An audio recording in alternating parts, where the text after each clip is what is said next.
செய்யாறு சிப்காட் எண்ணூர் துறைமுகத்திற்கு செல்லும் தொழில் தட சாலை திருவண்ணாமலை வரை நீட்டிக்க நடவடிக்கை எடுக்கப்படும் என பொதுப்பணித்துறை அமைச்சர் ஏவா வேலு தெரிவித்துள்ளார்.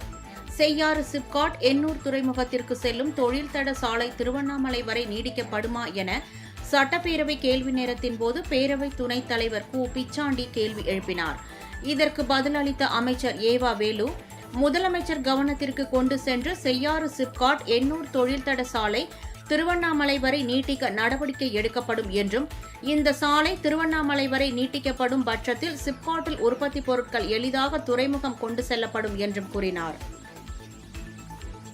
நம்முடைய துணை பேரவைத் தலைவர் அவர்கள், அதாவது செய்யாறு சிப்காட்டிற்கும் சென்னைக்கும் ஒருங்கிணைப்பதற்காக தமிழ்நாடு அரசின் சார்பாக ஒரு புதிய திட்டத்தை தமிழ்நாடு முதலமைச்சர்கள் அறிவித்திருக்கிறார்கள்.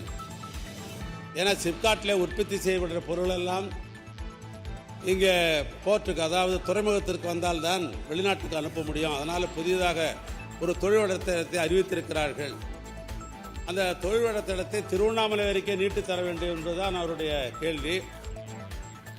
நானும் திருவண்ணாமலை தொகுதியுடைய சட்டமன்ற உறுப்பினர் அந்த அடிப்படையில் முதலமைச்சருடைய கவனத்துக்கு கொண்டு சென்று அந்த செய்யாறிலிருந்து திருவண்ணாமலை என்பது ஒரு மாவட்ட தலைநகர்.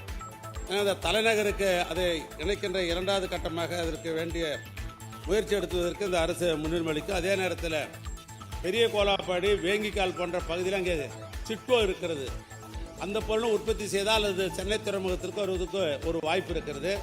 எனவே அதிலும் மனதில் எடுத்துக்கொண்டு, இன்னொன்று, பெரும்பான்மையாக பிற மாநிலத்தில் இருப்பவர்கள் இந்த சென்னையை சேர்ந்தவர்கள் ஒட்டுமொத்தமாக ஒரு நாளைக்கு 10,000லிருந்து 25,000 பேர் திருவண்ணாமலைக்கு ஆன்மீக கடனை செலுத்துவதற்காக வந்து கொண்டிருக்கிறார்கள். அப்படி ஒரு கூட்டம் வந்து கொண்டிருக்கிறது. அதனால் இந்த சாலையை நீட்டிப்பதன் மூலமாக திருவண்ணாமலை தலைநகருக்கும் சாலை போனதாக இருக்கும். அங்கே இருக்கிற சிட்கோ உடைய உற்பத்தி செய்கிற பொருளும் துறைமுகத்துக்கு வருவதாக இருக்கும். ஆன்மீக கடனை செலுத்துவதற்கு ஆன்மீக பெருமக்களுக்கும் உதவியாக இருக்கும். அதனால் பிச்சாண்டி அவர்கள் சொல்லுகிற அந்த கோரிக்கையை மாண்புமிகு முதலமைச்சருடைய கவனத்துக்கு கொண்டு அதை நீட்டிப்பதற்கு இந்த அரசு அதற்கு முன்னுரிமை அளிக்கும்.